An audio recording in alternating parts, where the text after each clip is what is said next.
to a fantabulous episode of Once Upon a Time. ചിരി എന്ന് പറയുന്നത് കാന്തികമാണ്. ചിരിക്കുന്നതിലൂടെ അല്ലെങ്കിൽ ചിരിപ്പിക്കുന്നതിലൂടെ ഒരാളുടെ വ്യക്തിത്വമാണ് ആകർഷകമാകുന്നത്. അങ്ങനെ ആകർഷകമായ വ്യക്തിത്വമുള്ള ആകർഷകമായ അവതരണ ശൈലിയുള്ള ഒരു കൂട്ടം സ്റ്റാൻഡപ്പ് കൊമേഡിയന്മാർക്ക് വർണ്ണവേദിയാവുകയാണ് Once Upon a Time. Once Upon a Timeന്റെ ഒരു ഗംഭീരമായ എപ്പിസോഡിലേക്ക് എല്ലാ പ്രിയ പ്രേക്ഷകർക്കും സ്വാഗതം.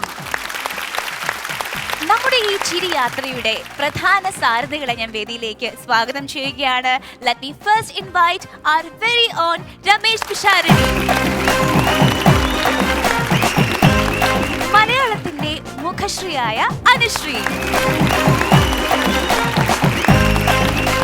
പെർഫോമറെ സ്റ്റേജിലേക്ക് സ്വാഗതം ചെയ്യാം. Let's welcome Aneesh Aramanganam from Kasaragod.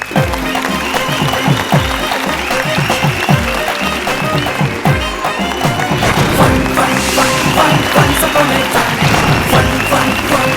once upon a time, once upon a time, once upon a time. Aneesh, സാധാരണഗതി ഈ പാട്ടിൽ ഏറ്റവും കൂടുതൽ നൃത്തം ചെയ്തിട്ടുള്ള ആളെന്നുള്ള നിലയിലും അല്ലാതെയുമെല്ലാം ഈ പാട്ട് വരുമ്പോൾ മൊത്തത്തിൽ ഡയാനയുടെ ഒരു കൊറിയോഗ്രാഫിയും ഈ വരുന്ന ആള് തുടക്കത്തിൽ തന്നെ അതിനൊപ്പം എത്താൻ പറ്റാതെ പാടുപെടുകയും ഒക്കെ ചെയ്യുന്നത് ഞാൻ ഇവിടുന്ന് കണ്ടിട്ടുണ്ട്. ഇത്തവണ ഉണ്ടല്ലോ പെട്ടെന്നൊരു ട്വിസ്റ്റ് ആയിരുന്നു. അനീഷ് കേറി പൊളിക്കാൻ ചില ഇങ്ങനെ എന്തോ ഒരു ഒരു സ്റ്റെപ്പ് അത് രണ്ടുപേരും കൂടെ ഒന്ന് കാണിച്ചു തന്നിട്ട് ഡയാനയ്ക്ക് പറ്റുന്ന സ്റ്റെപ്പാണെന്ന് ഒന്നുകൂടെ കാണിച്ച്. ചുരുക്കി പറഞ്ഞാൽ ഡയാന എന്ന് പറയുന്ന വൻമരം വീണു, പകരം അനീഷ്. അതെ, കോമഡി ആയിട്ടില്ലെങ്കിൽ ഡാൻസിലൊക്കെ പിടിച്ച് നിൽക്കാന്ന് പറഞ്ഞു ആദ്യമായിട്ട് സ്റ്റെപ്പ്. ആങ്കറിങ് ഏറ്റില്ലെങ്കിൽ പിടിച്ച് നിൽക്കാന്നും പറഞ്ഞാൽ ഡയാന ചെയ്തോണ്ടിരിക്കും. ഗൾഫിലായിരുന്നു, നാട്ടിൽ വന്നിട്ട് വെറുതെ ഇരിക്കും. എനിക്ക് മുഖം ഒന്ന് കാണണമെന്നുണ്ട്. അച്ഛൻ എൻ്റെ അടുത്ത് വന്നിട്ട് ഇങ്ങനെ വിളിക്കും, അനിഷ നീ ഇപ്പം മുന്നോട്ട് നോക്കിയിരിക്കണം പിന്നോട്ട് നോക്കിയിരിക്കണം, ആളെ മനസ്സിലാകുന്നില്ല. എത്ര കാലമായി സ്റ്റാൻഡപ്പ് കോമഡി ചെയ്യുന്നു? ആദ്യമായിട്ടാണ്? ഞാൻ ആദ്യമായിട്ടാണ്.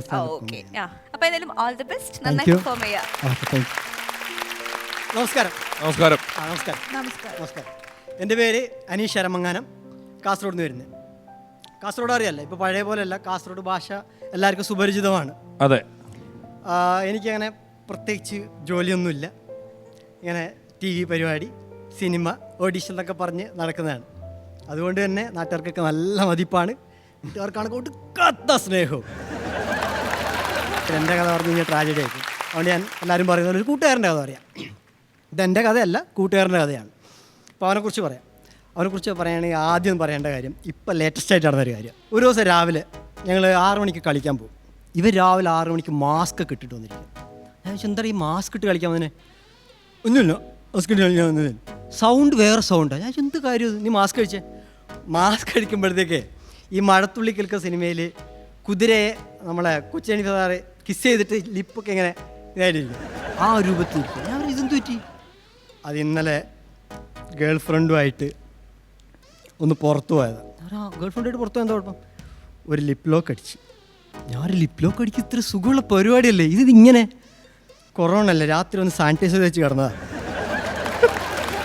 അത്രയ്ക്ക്, അതായത് കൊറോണ അത്രയ്ക്ക് പേടിയോ അത്രയ്ക്ക് കെയർ ചെയ്യുന്ന ഒരു മനുഷ്യനാണ്. ഈ കൊറോണയുടെ ഇത് പറഞ്ഞപ്പോൾ തന്നെ ഒരു ദിവസം രാവിലെ ഇതുപോലെ ഞങ്ങൾ അമ്പലത്തിൽ പോകാൻ നിൽക്കുക, അതായത് വിഷുവിന് രാവിലെ അമ്പലത്തിൽ പോകാൻ വരും. ഇവൻ മാസ്ക് തിരിച്ചിട്ട് വന്നിരിക്കുന്നു. ഞാൻ അത്ര മാസ്ക് തിരിച്ചിട്ട് വരും, നീ ഓരോ ദിവസം ഓരോ പരിപാടിയാണല്ലോ.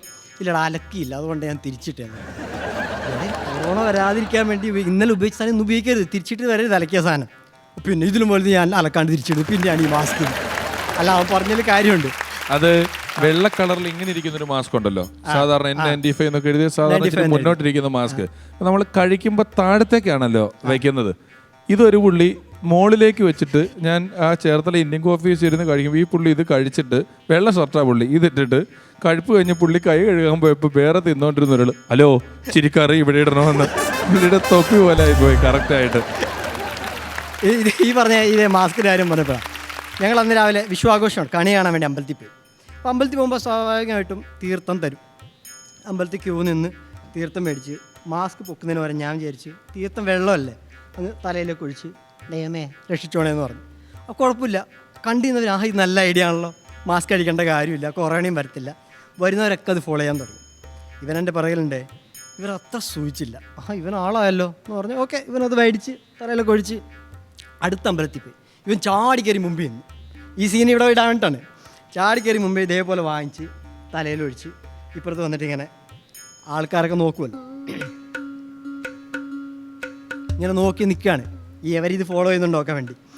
ബാക്കി പുറകിൽ വരുന്നവരൊക്കെ മാസ്ക് അടിക്കുന്നു, ആക്കുന്നു, ഇവനെ നോക്കി ചിരിക്കുന്നു, പോകുന്നു. ഞാൻ വിചാരിച്ചു എന്ത് പറ്റി, വർക്കൗട്ട് ആവേണ്ട സാധനമാണല്ലോ. ഞാനെത്തി തീർത്ഥം മേടിച്ചവളെ ഓർത്തെ ഈ പാലും പഴവും തേനൊക്കെ മിക്സ് ചെയ്തിട്ട് ചെല്ലാൻ പള്ളികളിൽ കൊടുക്കും. ഈ സാധനമാണ് അവിടെ തന്നെ. ഇതാണ് അവൻ ഇപ്പുറത്ത് ഒരു പഴത്തിൻ്റെ പീസും പാൽ ഇങ്ങനെ തലയിൽ ഇങ്ങനെ ഒഴിച്ചു വന്നിട്ട് ഇങ്ങനെ ആക്കി നിൽക്കൊണ്ടിരിക്കുകയാണ്. പക്ഷേ വേറെ എന്താണെങ്കിലും അവൻ്റെ സ്വഭാവത്തെക്കുറിച്ച് നമ്മൾ പറയുകയാണെങ്കിൽ അസുരൻ്റെ സ്വഭാവമാണ്. അസുരൻ എന്ന് പറഞ്ഞാൽ ദുഷ്ടനല്ല കേട്ടോ. അസുരന്മാരെന്ന് പറഞ്ഞു കഴിഞ്ഞാൽ ഭയങ്കര ഡെഡിക്കേറ്റഡ് ആൾക്കാരാണ്. അവർ ദൈവത്തെ പ്രാർത്ഥിച്ചു കൊണ്ടുവരുമ്പോൾ തപസ്സിരുന്നിട്ട് അത്രയും ഡെഡിക്കേറ്റഡ് ആയിട്ടാണ് അവർ ദൈവത്തെ പ്രീതിപ്പെടുത്തുന്നത്. അങ്ങനെയുള്ള സ്വഭാവം ഭയങ്കര ഡെഡിക്കേറ്റഡ് ആണ്. ഒരു പ്രാവശ്യം ഇതുപോലെ കൊറോണയുടെ കേട്ടോ സംഭവം, ഇപ്പോൾ ലേറ്റസ്റ്റ് സംഭവം ഇത്, കൊറോണയുടെ ബോധവൽക്കരണത്തിന് വേണ്ടി പോലീസുകാർ വരാമെന്ന് പറഞ്ഞു. SI പറഞ്ഞ് ഞങ്ങൾ വരാം, ക്ലാസ് എടുത്ത് തരാം, നിങ്ങളൊരു 6-7 പേര് നിന്നാവെന്ന് പറഞ്ഞു. ഞാൻ പറഞ്ഞു ഓക്കെ 6-7 പേരിൽ നിൽക്കുക, അതിനെന്താ, ഇവനുണ്ട് കൂടുതൽ. അങ്ങനെ രാവിലെ എല്ലാവരും റെഡിയായി പോലീസിനെ വെയിറ്റ് ചെയ്ത് ഇങ്ങനെ നിൽക്കുക. ഇവനിങ്ങനെ കാര്യമായിട്ട് ആലോചിച്ചുകൊണ്ടിരിക്കുക, ഇങ്ങനെ നഖം കടിച്ചിട്ട് ഇങ്ങനെ നിൽക്കുക. പെട്ടെന്ന് പോലീസ് ജീപ്പ് വരുന്നു. പോലീസ് ഓടിക്കോ എന്ന് പറഞ്ഞു. എല്ലാവരും 4 വാക്ക് ഓടും. എല്ലാവരും ഒരു ക്ലബിൻ്റെ ബാക്കിൽ ഒളിച്ചു നിന്നു. പോലീസുകാർ വന്ന് ചുറ്റും നോക്കി, ആരും കാണുന്നില്ല, അവർ തിരിച്ചു വന്നു. പിന്നെ ഇവൻ പുറത്തു വന്നിട്ട് പറയും, ഓ അവർ നമുക്ക് ബോധവൽക്കരണത്തിന് വേണ്ടി വന്നല്ലേ, ഞാനത് വിട്ടുപോയല്ലോ. ഈ പോലീസുകാരെ നമുക്ക് പൊതുവായൊരു സ്വഭാവമുണ്ട് മലയാളികൾക്ക്, ചുമ്മാ പോലീസുകാരെ പേടിക്കും. ബൈക്കിൽ നമ്മൾ പോവുകയാണെങ്കിൽ നമ്മുടെ പേപ്പറും കാര്യങ്ങളും ഹെൽമെറ്റൊക്കെ ഉണ്ടെങ്കിലും പോലീസ് സൈഡ് വെക്കുമ്പോൾ നൈസായിട്ട് നമ്മൾ ഇങ്ങനെ ചുമ്മാ നോക്കിയിട്ട് പേടിച്ചിട്ടേ പോകത്തുള്ളൂ.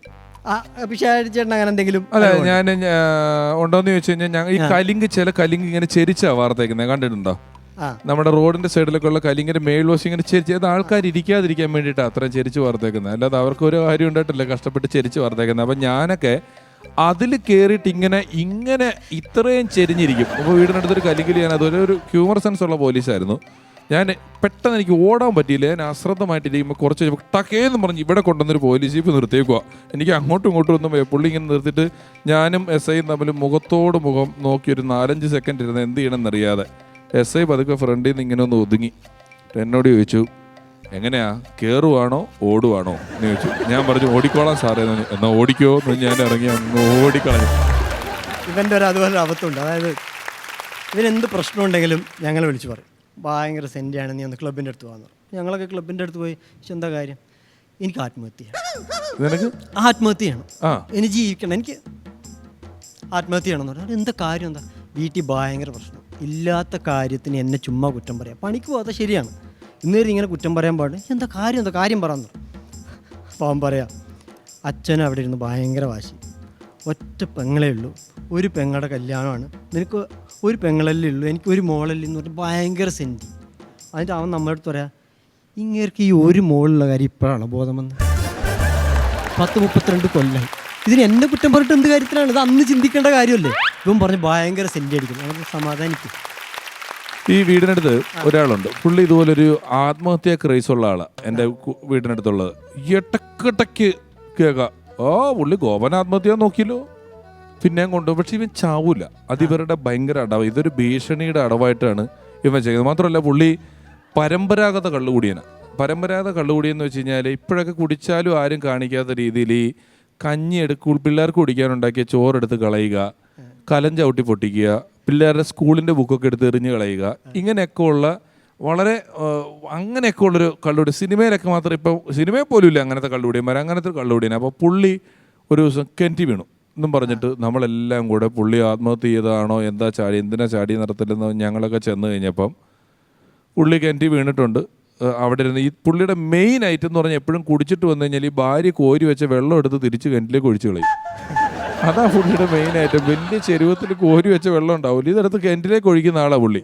അപ്പോൾ പുള്ളി പോയിട്ടുണ്ട്, ചെരുവം കാണാനില്ല. അങ്ങനെ എന്താ അന്വേഷിച്ചപ്പോൾ എന്ന് വെച്ചാൽ പുള്ളി കോരി വെച്ച ഒരു ചെരുവം വെള്ളം എടുത്ത് തിരിച്ച് കിണറ്റിലേക്ക് ഇട്ടതാ. പക്ഷെ പുള്ളി പിടിവിടുന്നതിൻ്റെ ടൈമിങ് പോയി, ആ ചെരുവത്തിൻ്റെ കൂടെ പുള്ളിയും കൂടെ കിണറ്റി പോയതാ. എന്നിട്ട് രക്ഷിക്കാൻ വേണ്ടിയിട്ട് ഒരുത്തിനെ കയറ് കെട്ടി ഇറക്കി. പിന്നെ താഴെ നിന്ന് എന്തൊക്കെയോ ഭയങ്കര പ്രശ്നങ്ങളൊക്കെ കേൾക്കുന്നത്. ഞാൻ കിണറ്റിനകത്ത് ഇരുട്ടാ, ഒന്നും കാണാൻ പോയി. കയറി പോയവനായിട്ട് കയറൊക്കെ കുലുങ്ങുന്നുണ്ട്, ഈ ചൂണ്ട കൊത്തിയ പോലെ. കുറച്ച് കഴിഞ്ഞിട്ട് വലിച്ചോ വലിച്ചോ എന്ന് തിരിച്ച് മോളി വന്നപ്പോൾ ഇറങ്ങിയ ആൾ മാത്രം ഒറ്റയ്ക്ക് കയറി വന്നേക്കോ, ഇവിടെ ഇച്ചിരി ചോരയുണ്ട്. ഞാൻ എന്തായി? അങ്ങ് അവിടെ കിടന്ന് ചാവട്ടെ. ഞാൻ എന്തു പറ്റി? കഞ്ചിന്റെ അടിയിൽ ചെന്നപ്പോ അവനെ അമ്മയ്ക്ക് വിളിച്ചെന്ന്. രക്ഷിക്കാൻ ചെന്ന ആളെ കെന്റിന്റെ അടിയിൽ നിന്ന് അമ്മയ്ക്ക് വിളിച്ചിട്ട് കെന്റിൽ തന്നെ കിടക്കുക ഈ പുള്ളി ചാകാൻ വേണ്ടി. ഇതുപോലുള്ള ഒരു സ്വഭാവമുള്ളവർ പറയാം. ഇവൻ മെഷീൻസിനൊക്കെ പേടിയാണ്.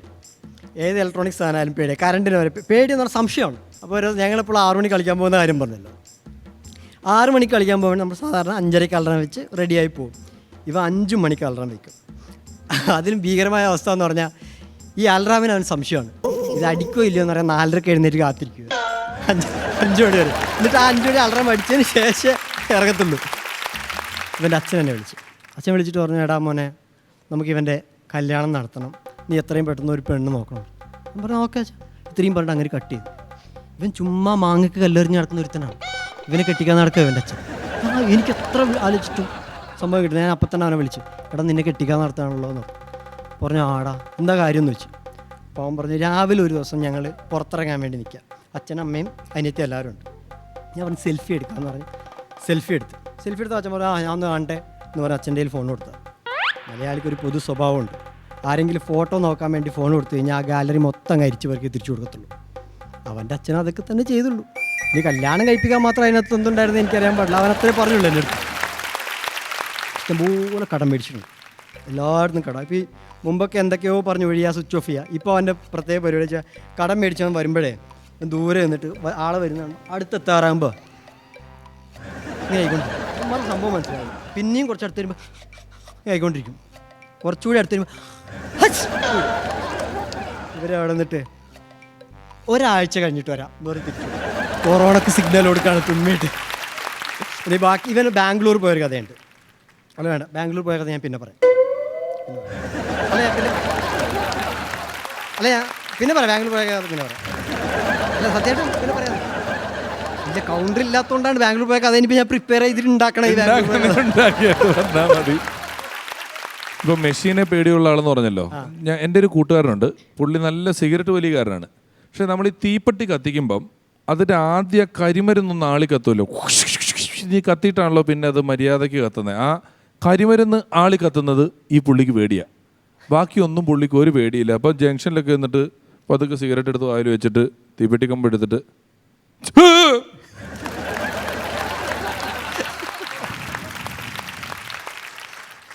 കൂളായിട്ടിരിക്കും. അത് കത്തുമ്പോൾ മാത്രം ഓരോ ഒച്ചപ്പാടും ബഹളവും അടുത്ത് നിൽക്കുന്ന ആൾക്കാരെല്ലാം പേടിച്ചു പോകും. ഒരിക്കൽ ദുബായിലാണല്ലോ അനീഷ, നമ്മൾ പറഞ്ഞ ഒരു ദുബായ് കഥയാണ്. ഫ്ലൈറ്റിൽ കയറിയപ്പോൾ ഒരാൾ ആദ്യമായിട്ട് കയറുന്ന യാത്രക്കാർ, ആദ്യമായിട്ട് യാത്ര ചെയ്യുന്ന ആൾക്ക് എപ്പോഴും ഫ്ലൈറ്റ് ഒരു വലിയ അത്ഭുതം തന്നെയാണ്. അപ്പോൾ പുള്ളി കയറി. അപ്പോൾ പുള്ളിക്ക് ഈ നടുക്കത്തെ ഇപ്പുറത്തെ ഇങ്ങനത്തെ സീറ്റാണ് കിട്ടിയത്.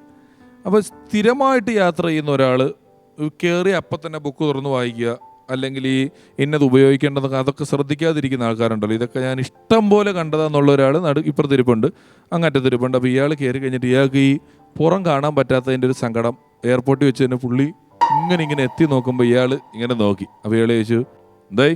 പറഞ്ഞാൽ എനിക്ക് അന്ന് അവിടെ ഇരിക്കാൻ പറ്റുമോ, ഞാൻ ആദ്യമായിട്ടാണ് പോകുന്നത്. അതിനെന്താ ഇരുന്നോളൂ എന്നൊക്കെ പറഞ്ഞ് പുള്ളി അപ്പുറത്തിരുന്നു, ഇപ്പുറത്തിരുത്തി കൊടുത്തു. പുള്ളിക്ക് അങ്ങ് സന്തോഷമായി. പുള്ളി പിന്നെ ഇങ്ങനെ അകത്ത് നോക്കും, ജനലിൽ കൂടെ പുറത്തേക്ക് നോക്കും, ഇങ്ങനെ നോക്കും. അങ്ങനെ കുറച്ച് കഴിഞ്ഞപ്പം ഫ്ലൈറ്റൊക്കെ അനങ്ങി ഒരു 2-3 മിനിറ്റൊക്കെ കഴിഞ്ഞ് കുറച്ച് സമയം കഴിഞ്ഞു. അപ്പോൾ പുള്ളി ഇങ്ങനെ നോക്കിയിട്ട് എന്ന് പറഞ്ഞു. അപ്പോൾ ഇയാൾ ചോദിച്ചു, എന്തായി എന്ന് ചോദിച്ചു.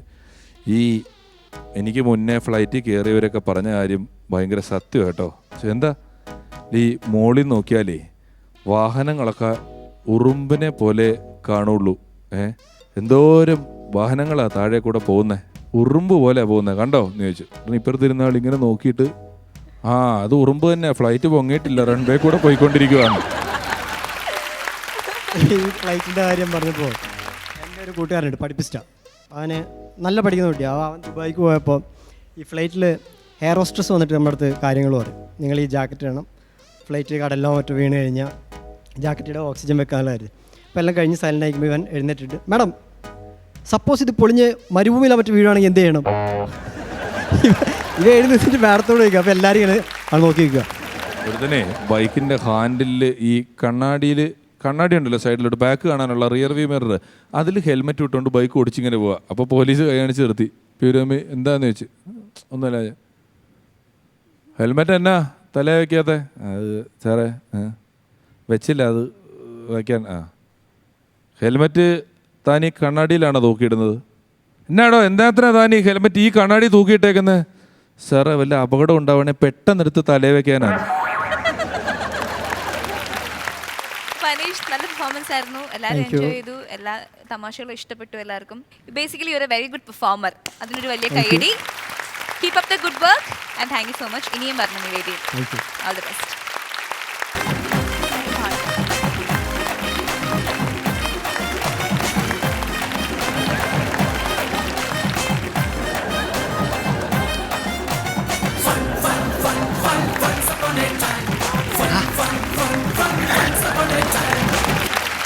സാറിനോടാണ് ഒരു കാര്യം പറയണം.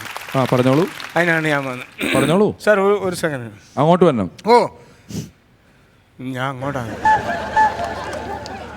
എന്താണ്? നല്ല ചെരുപ്പ്, താങ്ക് യു. നല്ല pant, thank you very much. വില കൂടിയ വാച്ച്, താങ്ക് യു. നല്ല ഷർട്ട്. Thank you. ഞങ്ങളെപ്പോലുള്ള പാവങ്ങളുടെ കഥ വിറ്റിട്ടാണ് ഇതൊക്കെ വാങ്ങിച്ചിട്ടതെന്ന് കൊച്ചിനറിയാവോ? അറിയത്തില്ലല്ലോ. കഴിഞ്ഞ ദിവസം വിടുന്ന ഒരു സിറ്റ് ഡൗൺ കോമഡി പറഞ്ഞില്ലേ? Stand up comedy. Sit down comedy stand up comedy. അതിവിടെ പിള്ളേർ വന്ന് നിന്ന് പറയുന്നത്. നിങ്ങളവിടെ ഇരുന്നല്ലേ പറയുന്നത്? Sit down comedy. അതെ ഞാൻ പറയാറുണ്ട്. അത് ഒരു കഴിഞ്ഞ പ്രാവശ്യം നല്ല ഇഷ്ടം പോലെ പറയാറുണ്ട്. അത് എന്നെ പോലുള്ള ഒരാൾ എൻ്റെ കഥ തന്നെയാണ് പറഞ്ഞത്. അയ്യോ ഞാൻ അങ്ങനെ ആരുടെയും വ്യക്തിപരമായിട്ട് എനിക്ക് പരിചയമില്ലാത്ത ആൾക്കാരുടെ കഥകളൊന്നും പറയാറില്ല. ഒരിക്കലും നമ്മൾ തമ്മിൽ ഒരു പരിചയമില്ലല്ലോ. ഞാൻ എൻ്റെ സുഹൃത്തുക്കള് ഞാനത് പറയുന്നതിൽ വളരെ സന്തോഷമുള്ളവര് എന്നോട് പറഞ്ഞതിൽ വളരെ സന്തോഷം എന്ന് പറയുന്നവരുടെ കാര്യം മാത്രം ഞാൻ പറയാറുള്ളൂ. അല്ലാത്തത് ഒരിക്കലും വിശ്വസിക്കാൻ പറ്റാത്ത നുണക്കഥയായിരിക്കും. നിങ്ങളുടെ കഥയൊന്നും ഞാൻ പറഞ്ഞിട്ടില്ല. പ്രേംദാസിന്റെ ഒരു കഥ പറഞ്ഞോ?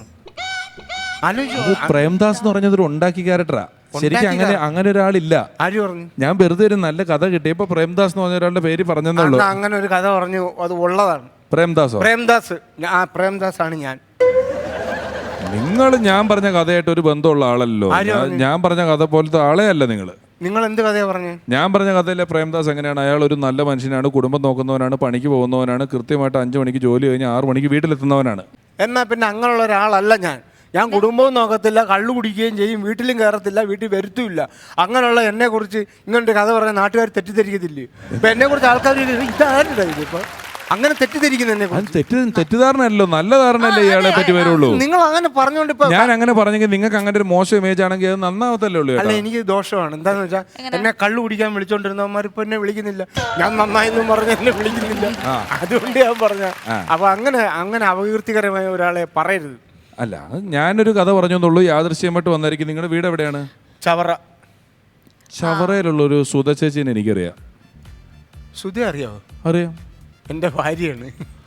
അയ്യോ സുധ ചേച്ചിയുടെ ഭർത്താവാണോ നിങ്ങള്? ഇങ്ങനെ ഇരിക്കുന്നു. എനിക്ക് 2 വാട്സപ്പ്, 3 ഫേസ്ബുക്ക് എല്ലാം ഉണ്ട്. എന്നെ ആരും തിരിച്ചറിയുന്നില്ല. ഞെക്ക് ഫോണുമായിട്ടിരിക്കുന്ന അവളെ അറിയാം. അപ്പോൾ അല്ല ഞങ്ങളുടെ നാട്ടിൽ നിന്നാണ് സുധ ചേച്ചിനെ അങ്ങോട്ട് കെട്ടിക്കൊണ്ട് പോയിരിക്കുന്നത്. എനിക്ക് നല്ല പരിചയമാണ്. പുള്ളിക്കാരത്തെ ഇടയ്ക്ക് വിളിച്ച് പറയും നിങ്ങൾ കുടുംബം നോക്കാതെ നടക്കുന്നതിന്റെ അലമ്പാണ്, സങ്കടമാണെന്നൊക്കെ എന്നോട് പുള്ളിക്കാരത്തെ പറയാറുണ്ട്. അവളങ്ങനെ പറയും. അവളുടെ സ്വഭാവം നിങ്ങൾക്ക് അറിയാൻ മേലത്തുണ്ട്. ഞാൻ ഗൾഫിൽ പോയിട്ട് തിരിച്ചു വന്നപ്പോൾ പാത്രം വെച്ച് എന്നെ മോന്തയ്ക്ക് എറിഞ്ഞോളാം അവള്. ഒരിക്കലും സുധ ചേച്ചി അങ്ങനെ ചെയ്യത്തില്ല. ഒരു പ്രവാസ ജീവിതം കഴിഞ്ഞ് വരുമ്പോൾ നിങ്ങളെ പാത്രം വെച്ച് എറിയുന്ന ഒരാളല്ല സുധ ചേച്ചി. പ്രവാസികളോട് എങ്ങനെയാ പെരുമാറുന്നുള്ള കാര്യം നിങ്ങൾക്ക് അറിയാലോ. മറ്റുള്ളവരൊക്കെ എത്ര സ്നേഹപൂർവ്വമാണ്. ഞാൻ പോയിട്ട് വന്നപ്പോൾ അവളങ്ങനെ എറിഞ്ഞെന്ന്. എന്നാ നിങ്ങൾ ഗൾഫിൽ പോയത്? ഞാൻ 2011 ഡിസംബർ 31 തീയതി പോയി. 11 ഗൾഫിൽ പോയതാണ്. എന്നാ വന്ന 2012 വന്നത്. 2012 ജനുവരി 2 തീയതി. ഒരു ദിവസം നിന്ന് താനാണോ പ്രവാസി? അല്ല, ഒരു ദിവസം നിന്നാ പ്രവാസി ആവത്തില്ലേ? അങ്ങനെ സ്വർണം പണയം വെച്ച് പോയി വന്നാൽ ആരായാലും പാത്രം വെച്ച് നിങ്ങൾക്ക് എറിയും. അല്ല, അവളുടെ സ്വഭാവം മോശമായോണ്ടല്ല, നിങ്ങളുടെ കയ്യിരിപ്പിന്റെ പ്രശ്നം കൊണ്ട് തന്നെ. എനിക്കിതിപ്പോ ഒന്നും അറിയണ്ട. എന്നെ കുറിച്ച് നിങ്ങൾ മോശമായി നാട്ടിലിറങ്ങി നടക്കാൻ അത് കുഴപ്പമില്ല. നാട്ടിലിറങ്ങി നടക്കാൻ വയ്യ. നിങ്ങളൊരു കാര്യം, ഇനി സത്യം ചെയ്തില്ലെങ്കിൽ ഞാൻ ഇവിടെ ഇറങ്ങി പോകും. എന്ത് സത്യം ചെയ്യാനായിട്ട്? ഇനി ഇങ്ങനെ പ്രേംദാസിനെ കുറിച്ച് ഒരു കള്ളം ഇങ്ങനെ ഒരു കഥ പറയത്തില്ലെന്നുള്ള സത്യം ചെയ്തില്ലെങ്കിൽ, ഞാൻ കഥ പറഞ്ഞില്ലെങ്കിൽ പരിപാടി എങ്ങനെ മുന്നോട്ട് പോകും? അത് പറ്റത്തില്ല. സത്യം ചെയ്തില്ലെങ്കിൽ ഈ ഇവിടെ കഥ പറയാൻ പരിപാടി നടന്ന ബലം പിടിക്കരുത്. ബലം പിടിക്കല്ലേ? ബലം പിടിക്കുക. എന്റെ ബലത്തിന് അടുത്ത് എണീറ്റോ. അങ്ങനെ ഞാൻ കഥ പറയത്തില്ല എന്നൊരു സത്യം ചെയ്ത് നിങ്ങൾ പ്രതീക്ഷിക്കേണ്ട. അങ്ങനെ സത്യം ചെയ്യാൻ പറ്റില്ല. സത്യം ചെയ്തില്ലേ ഞാൻ ഇവിടെ ഇറങ്ങത്തില്ല. അല്ല, സത്യം പ്ലീസ് നിങ്ങളെല്ലാം ഉണ്ടെന്ന് കൊച്ചെ സിനിമയിലേക്ക് അഭിനയിക്കുന്നൊന്ന് പറ പ്ലീസ് സത്യം ചെയ്തെന്ന് പറ എല്ലാവരും പറ എല്ലാവരും. ഒരു കാര്യം ഒരു സത്യം ചെയ്താൽ മതിയല്ലോ. ഞാൻ ചെയ്യാം. അവർക്കെല്ലാം അതാണ് ആഗ്രഹമെങ്കിൽ ഞാൻ സത്യം ചെയ്യാം. ഇപ്പൊ കയ്യിലടിച്ച് സത്യം നിങ്ങൾ പറഞ്ഞു, ഞാൻ പറയാം. കുഴപ്പമില്ല ഞാൻ പോട്ടെ. ഞാൻ ഇന്നു മുതൽ ആരെക്കുറിച്ചും കഥ പറയത്തില്ല. സത്യം മൂന്ന് പ്രാവശ്യം ആ പ്രതിജ്ഞ 3 പ്രാവശ്യം പ്രതിജ്ഞ ചെയ്യുന്നു. ഓക്കെ.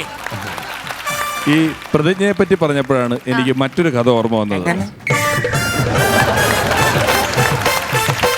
അങ്ങനെ വളരെ കളർഫുൾ ആയിട്ടുള്ള ഫൺസ് അപ്പോൺ എ ടൈമിന്റെ ഒരു എപ്പിസോഡ് ഇവിടെ പൂർണ്ണമാവുകയാണ്. ഇതിലും മനോഹരമായ എപ്പിസോഡുമായി വീണ്ടും കാണാം. Until then, it's bye from Once Upon a Time.